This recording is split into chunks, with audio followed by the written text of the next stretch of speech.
ultimate ROI. Why godliness is the training that never stops paying off. A quiet moment happens for every driven, high-achieving leader, right after the milestone, the award, the promotion. You sit back, the champagne's flat, the applause has faded, and a whisper creeps in. Is this it? We've been conditioned to chase performance in life, business, or the gym. The hustle is real. The metrics matter. But buried deep in the first-century wisdom of a seasoned apostle to a young leader is a message we need more than ever in this results-obsessed age. For physical training is of some value, but godliness has value for all things, holding promise for both the present life and the life to come. 1 Timothy 4:8, NIV. This isn't a knock on hard work. It's a wake-up call to train for something more enduring. Welcome to the eternal gym. Let's be clear. Paul isn't downplaying physical discipline. In his day, athletic competitions were like the Super Bowl meets ancient Greece's version of influencer culture. To be trained, fit, and disciplined was not only admired, it was aspirational. Sounds a lot like us, doesn't it? Today we obsess over optimizing our bodies, streamlining our workflows, and mastering our morning routines. But Paul draws a stunning contrast, one that should cause every ambitious leader and soulful seeker to pause. He says, yes, physical training has value. It matters, but it has a shelf life. Godliness, training your soul to live with God in mind, that's eternal compound interest. Let me say it another way. You can build a six-pack and still feel spiritually bankrupt. You can win in the boardroom and lose in your heart. You can have the title, influence, and accolades, and still feel hollow inside. That's the emotional tension we don't talk about enough. The Viktor Frankl Framework. Purpose over pressure. Viktor Frankl's powerful quote rises like a flare in the dark.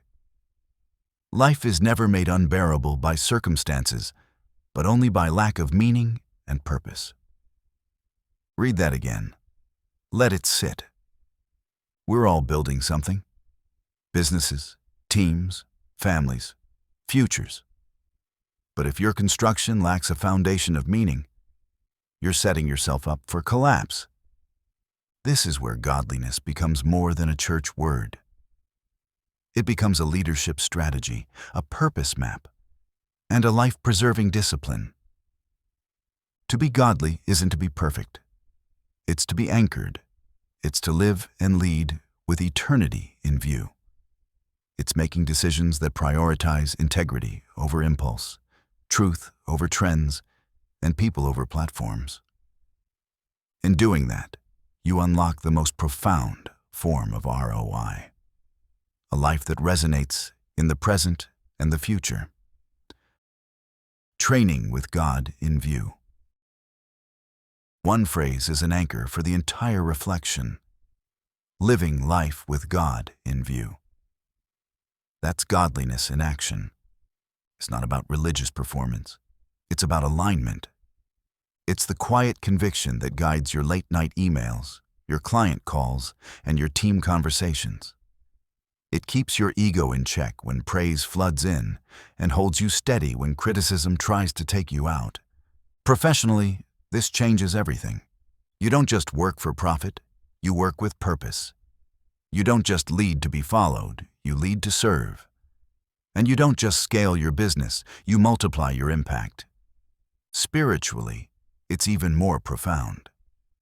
Godliness builds the kind of character that outlasts storms. It doesn't crumble under pressure because it's been formed in prayer, shaped in surrender, and fueled by truth. What are you training for? This is the question that won't leave us alone today. It's not about whether you're training.